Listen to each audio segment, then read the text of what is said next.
Right. Shall I start off by saying that I'm not actually Jewish, but I've had very, very, very close friendships within the Jewish community for many years. My life before, I am a single mum, although my sons of 50 and 48 wouldn't like to think of me as a single mum, but from them being very little, I was. So I've had various jobs and climbed up the promotion ladder, if you will. I'm now retired. I lived in Crossgates for the last 20 years before I moved here. I'm just an ordinary person, but I was aware of LJHA for quite some time, at least 15, 20 years, because I had a very close, my best friend, Anita Bransby, lived here in an LJHA flat, and I used to visit her regularly. I met her through actually interviewing her for my job. I was being promoted and she was taking over from me. And from the moment I met her, I was accepted into her family, and from that into the wider Jewish community. And I was never made to feel like an outsider. I always felt embraced and, one of them, us. And so when the opportunity came for me to live here, it was grasp it with both hands. I lived in Crossgates in a semi-detached house. My mobility is atrocious. It wasn't as bad then, but it wasn't good.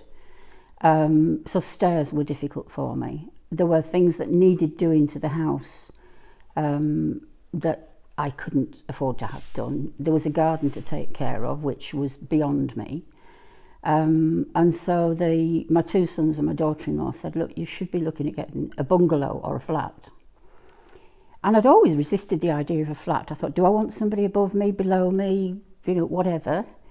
Bungalows are completely out of the question because the footprint is so much larger. You can't move from a house to a bungalow unless you've got funds.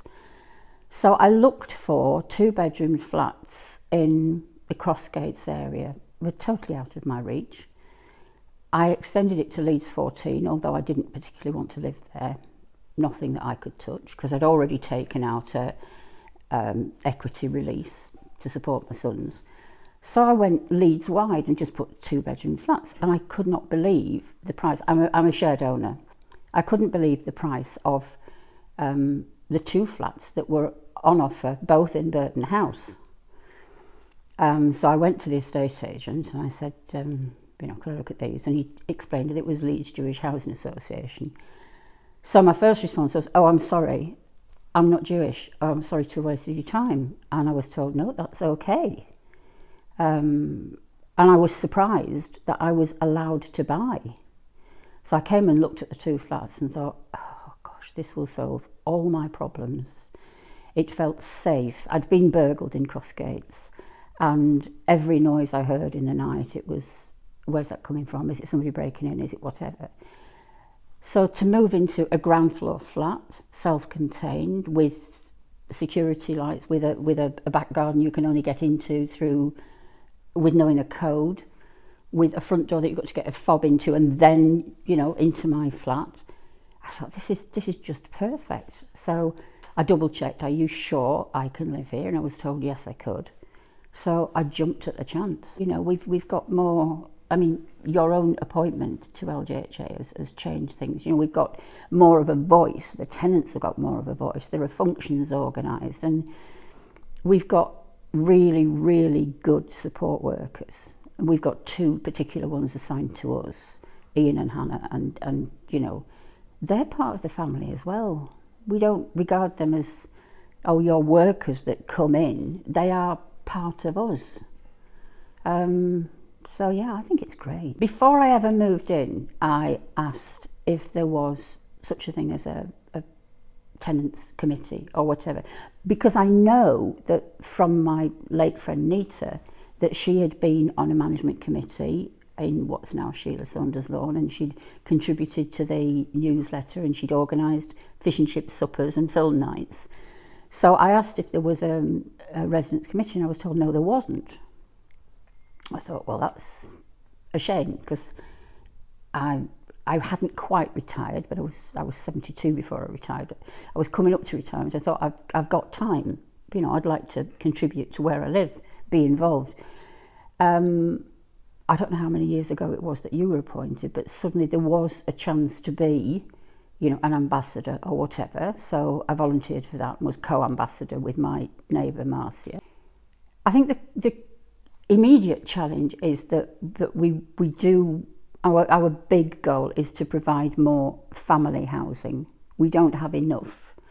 And if we want to attract more Jewish people into this village, we need to look at building or acquiring new family homes. Now, to buy them on the open market when properties become available in LS17 is not really a goer because they are enormously expensive. So you'll probably be aware we've recently sort of tried to raise money to build some houses, which it's a difficult job. When we built Cherry Tree and Hillside, people had to be displaced. You have to get their agreement. It's a traumatic time for people. It's a difficult time for people. If you say, well, we want your property, we're going to knock it down to build something else. And that will potentially be the case if we raise enough money to achieve our goal of building new family homes. So there's a lot of work to be done. Because the Jewish population of Leeds has been declining, and we need to attract more families and individuals to be in Leeds, but especially at the moment with what's going on in Israel, we need to provide a safe space, and there is a certain amount of safety in numbers. There needs to be housing for the more Orthodox people that is within range of the various synagogues as well. That's important. Gosh, I hope it will be double the size at least. I hope we'll have at least 1,000 homes to offer people. I hope that at least 90% of them will be filled with Jewish people. I hope that the Jewish population of Leeds will be strengthened and secured. We have the schools, we have the synagogues, we have the will. We need to attract people in. I think we need to extend our reach. I wish you a very, very happy 70th birthday and many more happy years in the future.